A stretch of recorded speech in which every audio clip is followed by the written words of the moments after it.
Lamborghini दुनिया की सबसे विदेशी और महंगी स्पोर्ट्स कारें बनाती है, जिसकी वार्षिक आय 2 अरब डॉलर से अधिक है। और फिर भी इसके कारों को अमीर और प्रसिद्ध लोग खरीदते हैं। कंपनी की स्थापना एक साधारण किसान लड़के ने की थी, जिसके पिता उसे खेत पर काम करने के बजाय ट्रैक्टरों के साथ छेड़छाड़ करने के लिए डांटते थे। सेना में सेवा करने और युद्धबंदी बनाए जाने के बाद उन्होंने जो कुछ भी सीखा था उसका उपयोग करके एक छोटा वर्कशॉप खोला और पुराने और पुनः उपयोग किए गए युद्ध उपकरणों का उपयोग करके अपने ट्रैक्टर बनाए। कोई नहीं सोच सकता था कि यह विनम्र शुरुआत उन्हें इटली के सबसे बड़े ट्रैक्टर निर्माताओं में से एक बनाने की ओर ले जाएगी और बाद में दुनिया की सबसे प्रतिष्ठित और लग्जरी स्पोर्ट्स कारों में से एक लैम्बोर्गिनी के आविष्कारक बनने की ओर।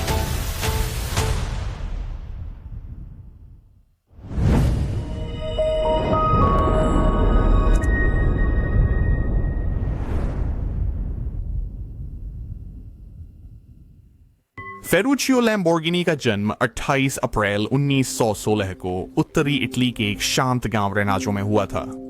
उस समय इटली प्रथम विश्व युद्ध में उलझा हुआ था और जब 1918 में युद्ध समाप्त हुआ तब तक देश की अर्थव्यवस्था घुटनों पर थी। पूरे इटली में खाद्य संकट, नागरिक अशांति और गरीबी फैली हुई थी। लेकिन इस सारी अराजकता के बावजूद लैम्बोर्गिनी परिवार एक साधारण और स्थिर जीवन जीने में सफल रहा।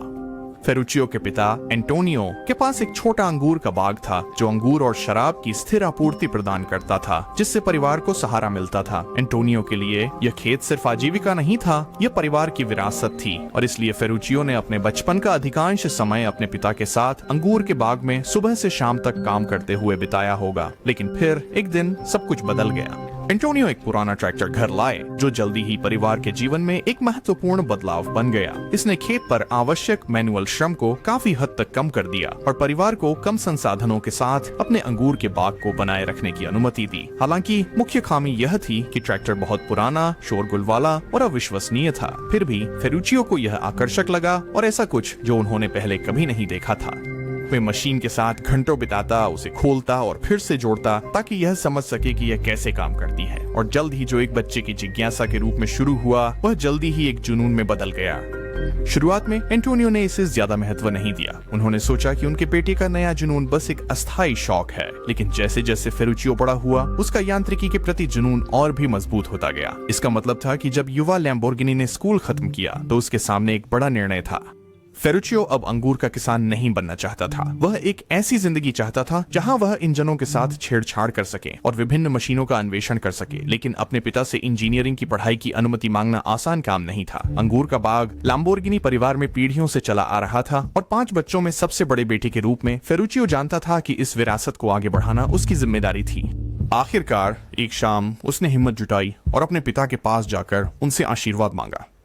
शुरुआत में एंटोनियो चुपचाप बैठे रहे, लेकिन एक अजीब और तनावपूर्ण बातचीत के बाद उन्होंने महसूस किया कि उनके बेटे का मन बदलना संभव नहीं है और इस तरह एंटोनियो ने अनिच्छा से उसे अपनी स्वीकृति दे दी। अगले सुबह युवा लैम्बोर्गिनी रेनाजो छोड़कर बोलोग्ना के लिए रवाना हो गए ताकि फेरेडी ताड़िया तकनीकी संस्थान में पढ़ाई कर सके। औद्योगिक डिजाइन में डिग्री प्राप्त करने के बाद उन्होंने एक मास्टर लोहार के साथ प्रशिक्षण शुरू किया, जिसने अपने सभी लोहे के काम और वेल्डिंग के रहस्य साझा किए।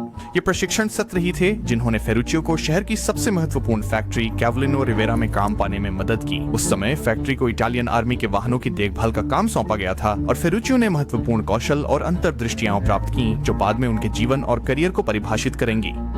18 वर्ष की आयु तक फेरुचियो अपने गृहनगर रेनाजो लौट आए और एक करीबी दोस्त के साथ मिलकर अपनी खुद की मैकेनिकल वर्कशॉप खोली। अगले कुछ वर्षों तक उन्होंने निश्चिंत जीवन जिया। जो उन्हें पसंद था, ट्रैक्टर और अन्य मशीनों की मरम्मत करना जो दुकान में लाई जाती थी। अपने खाली समय में वह पुराने वाहनों को खरीदते और ठीक करते, केवल देश की सड़कों पर आनंद के लिए घूमने के उद्देश्य से। हालांकि 5 साल बाद दुनिया फिर से अराजकता में डूब गई। द्वितीय विश्व युद्ध छिड़ गया था, लेकिन इस बार फेरुचियो इसे अपने पिता के अंगूर के बाग की सुरक्षा से नहीं देख रहे थे। इसके बजाय अब वह इसके बीच में होंगे।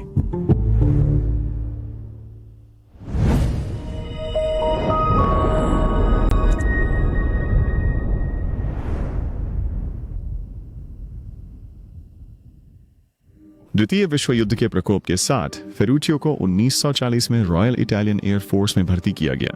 हालांकि उसे अग्रिम पंक्ति में भेजने के बजाय सेना ने उसकी यांत्रिक प्रतिभा को पहचाना और फेरुचियो को ग्रीक द्वीप रोड्स में इतालवी गैरिसन में भेजा, जहां उसने अगले 3 वर्षों तक सेना की ट्रैक्टरों और डीजल ट्रकों की मरम्मत और रख रखाव किया। 1943 में इटली के आत्मसमर्पण तक फेरुचियो एक कुशल मैकेनिक से अपने शिल्प के मास्टर में बदल चुका था। दुर्भाग्यवश हिटलर ने इटली के विश्वासघात की पहले से ही उम्मीद कर ली थी और उनके आत्मसमर्पण के तुरंत बाद जर्मनों ने रोड्स द्वीप और अधिकांश इटली पर नियंत्रण कर लिया, इससे पहले कि वे मित्र देशों की सेनाओं के हाथों में आ गए।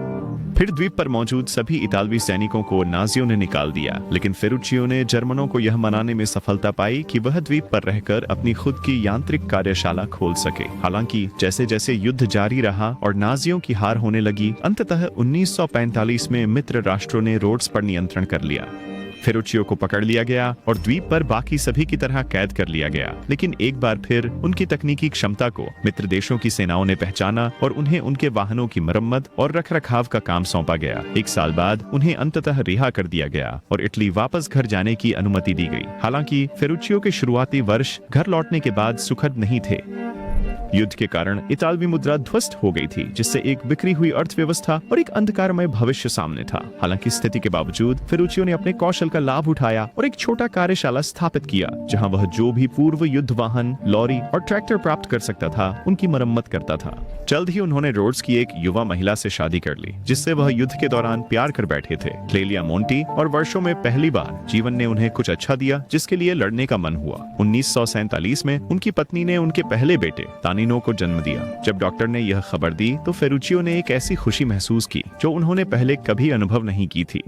दुर्भाग्यवश हालांकि वह खुशी अधिक समय तक नहीं टिक पाई। जब उन्होंने अपनी पत्नी के बारे में पूछा तो डॉक्टर की अभिव्यक्ति बदल गई और तभी फेरुचियो को पता चला कि कुछ भयानक हुआ है। उनकी पत्नी क्लेलिया की प्रसव के दौरान मृत्यु हो गई थी, जिससे फेरुचियो को उनके नवजात बेटे को अकेले पालना पड़ा। फेरुचियो को इस पर विश्वास नहीं हो रहा था। उसे ऐसा लगा जैसे वह एक भयानक दुस्वप्न देख रहा हो, लेकिन यह दुस्वप्न नहीं था, यह अब उसकी वास्तविकता थी। समझ में आता है कि लैम्बोर्गिनी गहरे अवसाद में डूब गया और अपने काम में डूब गया, यह उम्मीद करते हुए कि वह इसे अपने दुख को भुलाने के लिए एक ध्यान भटकाने के रूप में उपयोग कर सके। फिर एक दिन फेरुचियो को अपने पिता से एक संक्षिप्त लेकिन जरूरी संदेश मिला, जिसने अंततः उसे उसके दुख से बाहर निकाला और उसके जीवन की दिशा बदल दी।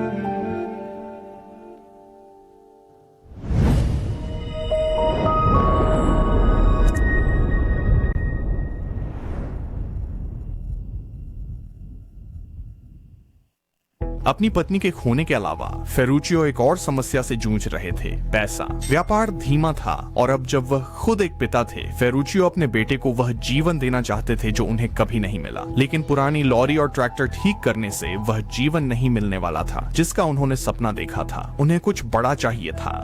और फिर सबसे अप्रत्याशित तरीके से उसे जवाब मिल गया। एक दोपहर उसके पिता से एक तात्कालिक संदेश आया। अंगूर के बगीचे का ट्रैक्टर खराब हो गया था और उसके पिता को मदद की जरूरत थी।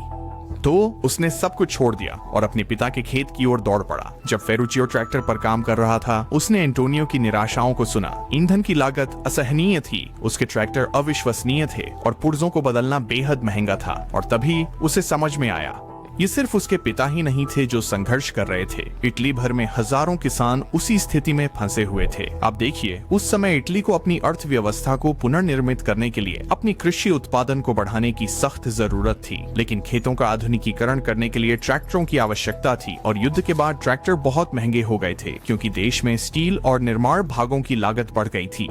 स्थिति को और भी बदतर बनाने के लिए युद्ध के बाद के प्रतिबंधों के कारण ईंधन की कीमतें भी आसमान छू गई थीं, जिससे किसानों के लिए अपनी मशीनें चलाना लगभग असंभव हो गया था। इन समस्याओं की पहचान करते हुए फेरुचियो ने विश्वास किया कि वह कुछ समस्याओं का समाधान कर सकते हैं और एक पूरी तरह से नया ट्रैक्टर डिजाइन करने के लिए निकल पड़े। ऐसा ट्रैक्टर जो बाजार में उपलब्ध किसी भी अन्य ट्रैक्टर की तुलना में सस्ता और अधिक ईंधन कुशल हो। उस समय इतालवी सरकार युद्ध के बाद बचे अपने विशाल सैन्य उपकरणों के भंडार की नीलामी कर रही थी ताकि देश का पुनर्निर्माण किया जा सके। और इसीलिए फेरुचियो ने इस अवसर का लाभ उठाया। मित्र राष्ट्रों और धुरी राष्ट्रों के वाहनों के साथ उनके अनुभव ने उन्हें इन उपकरणों पर एक अनोखा लाभ दिया। इसीलिए उन्होंने जल्दी से अपनी बचत इकट्ठा की और सीधे नीलामी में गए, जहां उन्होंने एक पुराना ब्रिटिश मॉरिस इंजन खरीदा जो एक नए इंजन की कीमत के एक हिस्से में मिला। जब फेरुचियो अपनी कार्यशाला में लौटे तो उन्होंने इंजन में एक ईंधन एटोमाइजर लगाकर उसे संशोधित और सुधार किया। ये एक शानदार नवाचार था क्योंकि इसने उसके ट्रैक्टर को पेट्रोल से शुरू करने और फिर चलने के बाद सस्ते डीजल ईंधन पर स्विच करने की अनुमति दी। लागत को और भी कम रखने के लिए उन्होंने एक छोटा फ्रेम इस्तेमाल किया और अन्य सैन्य वाहनों से प्राप्त पुर्जों का पुनः उपयोग किया। टुकड़ा टुकड़ा करके मशीन आकार लेने लगी और महीनों की बेचैन रातों के बाद कैरियो का ट्रैक्टर अंततः पूरा हुआ। इसे सबसे पहले उनके पिता ने परीक्षण किया। शुरू में वह मशीन के बारे में संदेह में था, लेकिन इसे चालू करने और अंगूर के बाग में चलाने के बाद उसके सभी संदेह दूर हो गए। ट्रैक्टर कुशल, शक्तिशाली और सबसे महत्वपूर्ण किफायती था। उत्साहित होकर एंटोनियो ने इसे अपने पड़ोसियों को दिखाना शुरू किया, अपने बेटे के आविष्कार की प्रशंसा करते हुए। खबर आग की तरह फैल गई और कुछ ही हफ्तों में पास के गांवों के किसान फेरुचियो के दरवाजे पर दस्तक देने लगे, उनके क्रांतिकारी ट्रैक्टरों में से एक पाने के लिए उत्सुक, जो एक समय अपने पिता की समस्याओं को हल करने का एक हताश प्रयास था, अब कुछ बहुत बड़ा बन गया था। लैम्बोर्गिनी अब व्यापार में था।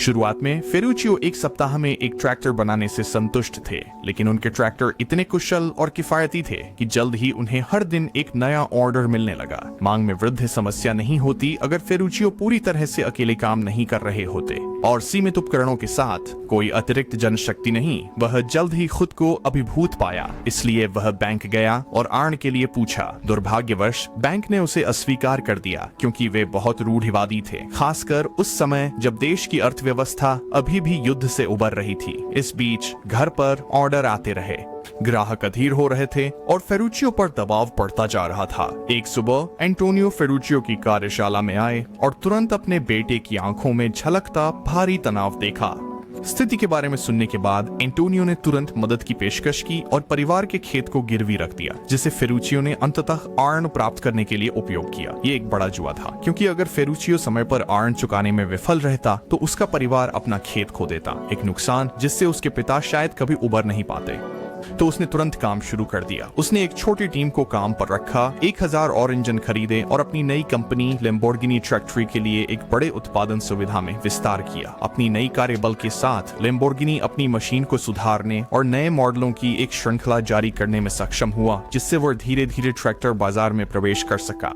आखिरकार फेरुचियो ने अपना खुद का इंजन डिजाइन करना शुरू किया और 1952 तक लैम्बोर्गिनी ट्रैक्टर्स और क्रॉलर्स बेच रहा था, जो पूरी तरह से कंपनी द्वारा उनके अपने डीजल इंजन का उपयोग करके बनाए गए थे। ये नए इंजन अधिक शक्तिशाली, कुशल और निर्माण में सस्ते साबित हुए, जिससे फेरुचियो को इसकी कीमत कम करने और अपने ट्रैक्टर्स को पहले से भी अधिक प्रतिस्पर्धी बनाने की अनुमति मिली। यह भी फेरुचियो के लिए सही समय साबित हुआ, क्योंकि केवल 1 साल बाद इतालवी सरकार ने उन इतालवी किसानों के लिए आरण देना शुरू किया जो इतालवी निर्मित मशीनरी खरीद रहे थे। और चूंकि फेरुचियो अब अपने खुद के इंजन का उपयोग कर रहे थे, उनके ट्रैक्टर इस कार्यक्रम के लिए योग्य हो गए। यह कंपनी के लिए एक बड़ा मोड़ था। मुनाफा बढ़ गया, उत्पादन आसमान छू गया और लैम्बोर्गिनी ट्रैक्टरी इटली में सबसे बड़े कृषि निर्माताओं में से एक बन गया, जो 50 के दशक के अंत तक हर साल हजारों यूनिट बेच रहा था। यह भी मददगार था कि उसी अवधि के दौरान इटली आर्थिक उछाल का अनुभव कर रहा था और फेरुचियो ने इस अवसर का और अधिक लाभ उठाया जब उन्होंने 1960 में हीटिंग और एयर कंडीशनिंग व्यवसाय में विस्तार किया, जो जल्दी ही एक और बड़ा और लाभदायक उद्यम बन गया। 2 सफल व्यवसायों के साथ फेरुचियो और लैम्बोर्गिनी अब अपने देश के सबसे धनी व्यक्तियों में से एक थे और उनका नाम पूरे इटली में जाना जाने लगा। किसी को पता नहीं था कि वह अपने नाम को और भी प्रसिद्ध बनाने के कगार पर थे, और ऐसे तरीके से जिसे कोई भी कभी नहीं सोच सकता था।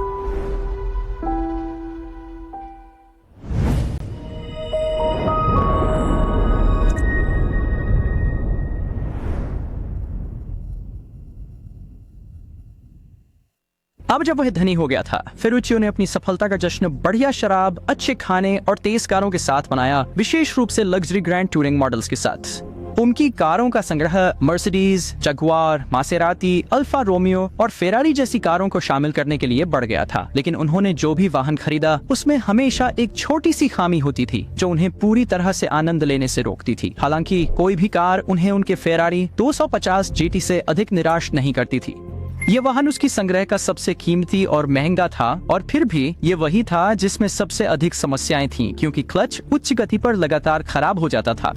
फेरारी में कई बार क्लच ठीक करवाने के बाद फेरुचियो ने तय किया कि अब बहुत हो गया, इसलिए वह अपनी कार को अपने ट्रैक्टर फैक्ट्री में ले गए और अपने एक मैकेनिक से इसे खोलकर समस्या की जड़ का पता लगाने को कहा। तब उन्होंने पाया कि उनकी फेरारी में इस्तेमाल किया गया क्लच उनके लैम्बोर्गिनी ट्रैक्टर्स में लगे क्लच के समान था।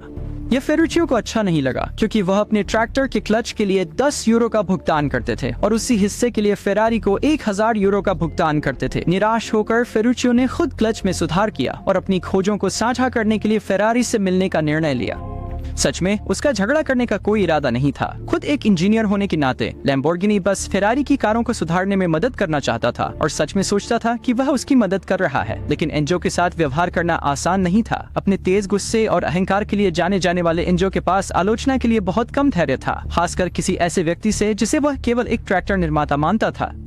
जब फेरुचियो ने फेरारी के डिजाइन में खामियों की ओर इशारा किया तो एंजो ने उन्हें नजरअंदाज कर दिया, ये दावा करते हुए कि उनकी कारें परिपूर्ण थीं और असली समस्या यह थी कि फेरुचियो को उन्हें चलाना नहीं आता था। अंत में एंजो ने फेरुचियो को एक तीखी टिप्पणी के साथ छोड़ दिया, ट्रैक्टर बनाना जारी रखो और मुझे स्पोर्ट्स कार बनाने दो। तो क्षण फेरुचियो के लिए सब कुछ बदल देगा।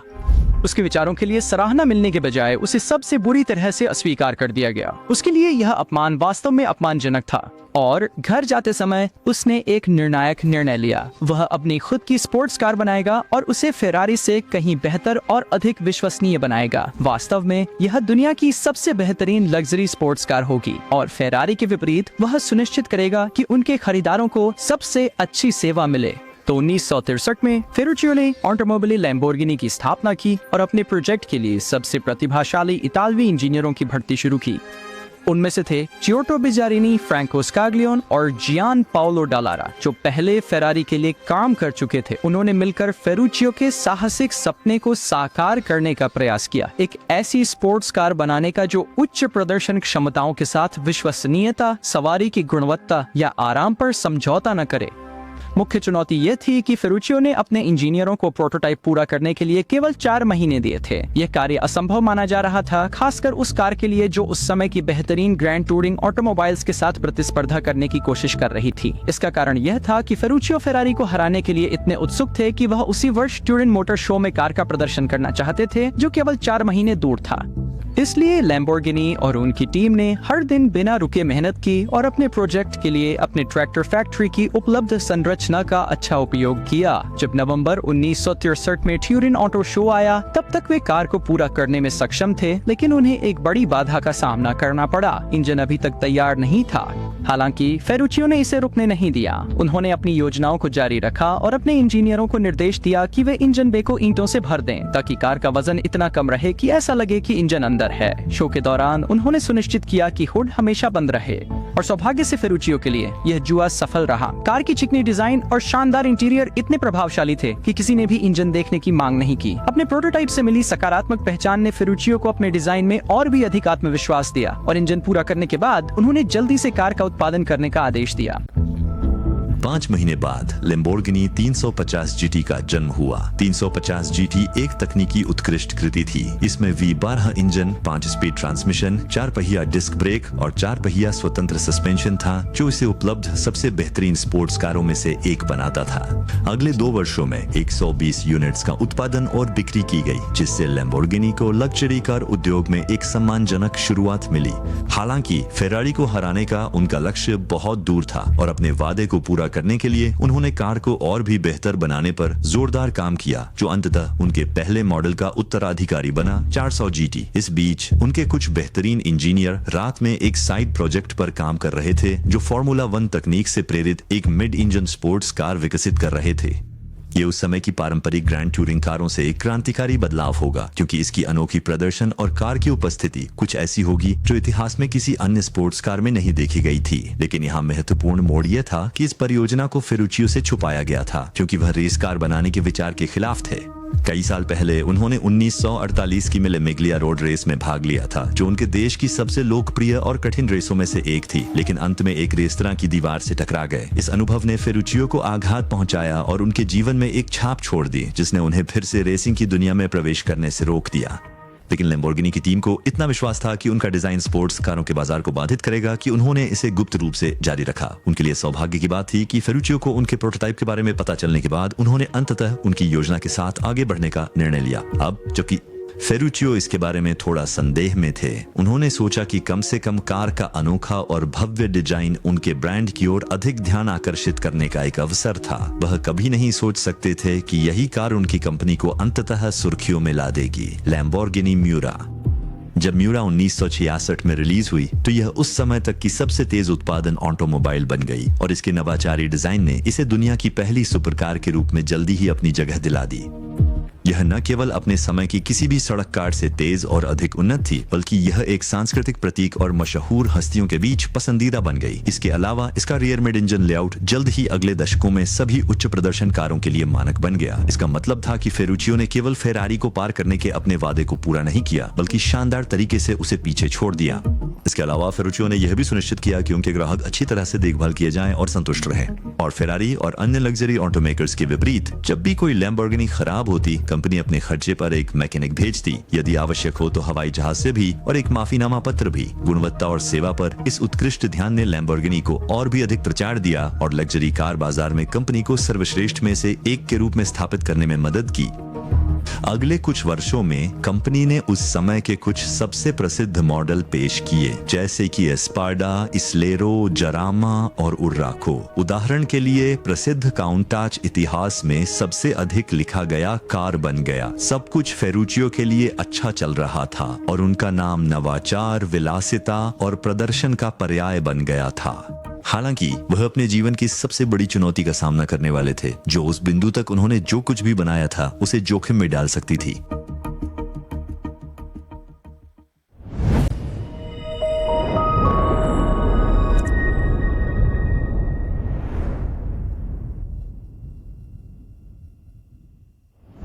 पहला बड़ा झटका 1970 के दशक की शुरुआत में आया, जब लैम्बोर्गिनी ट्रैटरी को एक अप्रत्याशित वित्तीय संकट का सामना करना पड़ा। बोलिवियाई सरकार ने 5000 ट्रैक्टरों का एक बड़ा ऑर्डर दिया था, जो फेरुचियो की कंपनी को नई ऊंचाइयों पर ले जाता। लेकिन ऑर्डर पूरा होने से पहले बोलिविया राजनीतिक उथल-पुथल में फंस गया और अनुबंध था अचानक रद्द कर दिया गया। जब यह खबर फेरुचियो के एस्टेट पर पहुंची तो वह स्तब्ध रह गए। उन्होंने उत्पादन बढ़ाने के लिए भारी मात्रा में आर्न लिया था, वित्तीय लाभ की उम्मीद में, लेकिन अब वह गहरे कर्ज में थे और उनके पास ट्रैक्टरों से भरा गोदाम था जिसे वह बेच नहीं सकते थे। और इसके अलावा ऑटोमोबाइल लैम्बोर्गिनी भी अपनी चुनौतियों का सामना कर रही थी। उर्राको और काउंटाच जैसे महत्वपूर्ण मॉडलों के उत्पादन में वर्षों की देरी का मतलब था कि कंपनी पीछे रह रही थी, जबकि अन्य कार निर्माता तेजी से समान प्रदर्शन वाले अधिक प्रतिस्पर्धी मॉडल लॉन्च कर रहे थे। दो संघर्षरत कंपनियों के बढ़ते दबाव के साथ फेरुचियो ने 1972 में ऑटोमोबाइल लैम्बोर्गिनी का 51% हिस्सा बेचने के अलावा कोई बेहतर विकल्प नहीं देखा, ताकि वह अपने कुछ कर्ज चुका सके और अपने व्यवसायों को बचाए रख सके। लेकिन फिर भी यह उबरने के लिए पर्याप्त नहीं था। जैसे जैसे स्थिति बिगड़ती गई, उन्हें अगले वर्ष अपनी पूरी ट्रैक्टर कंपनी एक प्रतिद्वंद्वी कंपनी सेम को बेचने के लिए मजबूर होना पड़ा, जिसके पास कंपनी को पतन से बचाने के लिए आवश्यक भंडार थे। जबकि फेरुचियो अपने ट्रैक्टर व्यवसाय को जाने देने के लिए तबाह महसूस कर रहे थे, उनके लिए और भी दुर्भाग्यपूर्ण चीजें आ रही थीं जो पूरी तरह से उनके नियंत्रण से बाहर थीं। 1970 के तेल संकट ने वैश्विक अर्थव्यवस्था को मंदी में धकेल दिया, जिससे ऑटोमोबाइल उद्योग में भारी अराजकता फैल गई। अब गैस की अधिक खपत करने वाली सुपरकार्स जैसे कि लैम्बोर्गिनी आखिरी चीज बन गई जिन्हें कोई खरीदना चाहता था। फेरारी, पोर्शे और मासेराती जैसी कंपनियों को भी नुकसान हुआ, लेकिन लैम्बोर्गिनी, जो एक युवा कंपनी थी और जिसके पास गहरे वित्तीय भंडार नहीं थे, सबसे अधिक प्रभावित हुई। फेरुचियो ने लागत में कटौती करके, अपने उत्पादन को सुव्यवस्थित करके और नए बाजार के अनुकूल होने के लिए ईंधन कुशल डिजाइनों के साथ प्रयोग करके कंपनी को बचाए रखने की कोशिश की, लेकिन फिर भी यह पर्याप्त नहीं था। आर्थिक मंदी के बीच कोई भी लग्जरी वाहन खरीदना नहीं चाहता था। वित्तीय समस्याओं से जूझते हुए थक चुके फेरुचियो ने जल्दी सेवानिवृत्ति लेने का फैसला किया और 1974 में अपनी ऑटोमोबाइल लैम्बोर्गिनी के शेष 49% शेयर बेच दिए। उन्होंने पहले ही फेरारी को दिखा दिया था कि वह क्या करने में सक्षम थे और अब वह आराम कर सकते थे, ये जानते हुए कि उन्होंने इतिहास की कुछ बेहतरीन कारें बनाई थीं जो फेरारी की कारों से भी बेहतर थीं। इसलिए उन्होंने अपनी हीटिंग और एयर कंडीशनिंग कंपनी अपने बेटे टोनिनो को सौंप दी और इटली के एक छोटे से शहर में चले गए, जहां उन्होंने अपने बाद के वर्ष सार्वजनिक दृष्टि से दूर बिताए, अपनी खेती की जड़ों की ओर लौटते हुए। और फिर भी अपनी सेवानिवृत्ति में भी फेरुचियो के पास पूरी तरह से नई शुरुआत से एक सफल उच्च गुणवत्ता वाली वाइन व्यवसाय बनाने का समय था, एक बार फिर यह साबित करते हुए कि उनका उद्यमशीलता का जज्बा कितना मजबूत था। उन्हें 1993 में दिल का दौरा पड़ने के बाद निधन हो गया और उन्होंने अपने वाइन व्यवसाय का नियंत्रण अपने परिवार को सौंप दिया।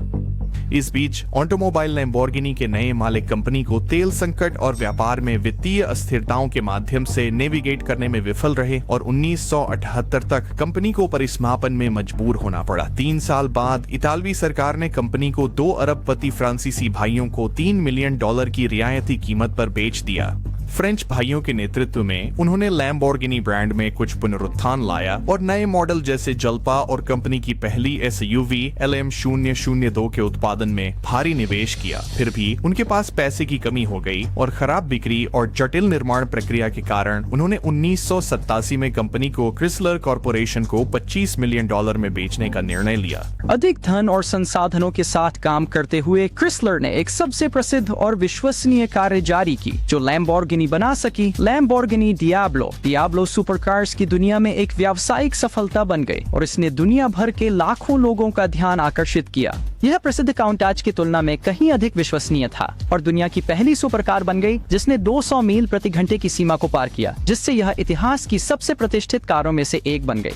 दुर्भाग्यवश 1990 के दशक की शुरुआत की मंदी ने पूरे ऑटोमोटिव उद्योग में झटके भेजे और क्रिसलर कॉरपोरेशन, जो वित्तीय समस्याओं में डूबा हुआ था, को अपने नुकसान को कम करना पड़ा और 1994 में लैम्बोर्गिनी को $40 मिलियन में एक इंडोनेशियाई निवेश समूह को बेचना पड़ा। हालांकि इस इंडोनेशियाई समूह के पास ऑटोमोबाइल उद्योग में अनुभव की काफी कमी थी और जब 1997 में एशिया अपनी वित्तीय संकट से प्रभावित हुआ तो लैम्बोर्गिनी को फिर से बिक्री के लिए रखा गया। इस बार यह ऑडी होगी जो वॉक्सवैगन समूह की सहायक कंपनी है, जिसने 1998 में $110 मिलियन की राशि में लैम्बोर्गिनी को खरीदा। पिछले मालिकों के विपरीत ऑडी ने लैम्बोर्गिनी की क्षमता को पहचाना और उनकी कारों के लिए प्रसंस्करण और गुणवत्ता पर अधिक ध्यान देने की आवश्यकता को समझा। उस दृष्टिकोण को ध्यान में रखते हुए उन्होंने अपनी विनिर्माण प्रणाली को आधुनिक बनाया और जर्मन सटीक इंजीनियरिंग को लैम्बोर्गिनी की इतालवी शिल्पकला में समाहित किया। सन 2001 में कंपनी ने अपने मूल कंपनी वॉक्सवैगन ग्रुप के तहत पहला मॉडल मर्सिएलागो जारी किया, जिसने तुरंत ही 21वीं सदी की सबसे सुंदर सुपरकारों में अपनी जगह बना ली। अपनी उच्च प्रदर्शन और विदेशी डिजाइन के कारण मर्सिएलागो एक सांस्कृतिक घटना बन गई। दुनिया भर में हजारों यूनिट्स बेची और संयुक्त राज्य अमेरिका में एक मजबूत पकड़ बनाई। उस बिंदु से लैम्बोर्गिनी ने गैलार्डो, एवेंटाडोर और हुराकान जैसे अत्यधिक सफल मॉडलों की रिलीज के साथ एक असाधारण पुनरुत्थान का अनुभव किया जो आधुनिक सुपरकार्स हैं और प्रदर्शन और तकनीक को नई ऊंचाइयों तक ले जाते रहे। लेकिन खेल बदलने वाला क्षण 2018 में आया जब कंपनी ने अब तक का सबसे अधिक बिकने वाला मॉडल लैम्बोर्गिनी उरुस पेश किया। उरुस जल्दी ही लोकप्रिय हो गया क्योंकि यह पहला SUV था जिसने खेल कार के उच्च प्रदर्शन और डिजाइन सौंदर्य को SUV की व्यावहारिकता और कार्यक्षमता के साथ सफलतापूर्वक जोड़ा। इन कारणों से उरुस ने उच्च श्रेणी के नए खरीदारों को आकर्षित किया, जिससे कंपनी की बिक्री रिकॉर्ड ऊंचाइयों पर पहुंच गई और यह परिभाषित किया कि एक लग्जरी स्पोर्ट्स SUV कैसी होनी चाहिए। आज लैम्बोर्गिनी का मूल्य लगभग $11 अरब है और यह प्रति वर्ष 10,000 से अधिक वाहन बेचती है, जिसमें उरुस इसकी कुल वार्षिक उत्पादन का आधे से अधिक हिस्सा है। ये कहानी है कि कैसे एक अंगूर किसान और युद्ध के कैदी ने दुनिया की सबसे आकर्षक और विदेशी कार कंपनियों में से एक लैम्बोर्गिनी की स्थापना की।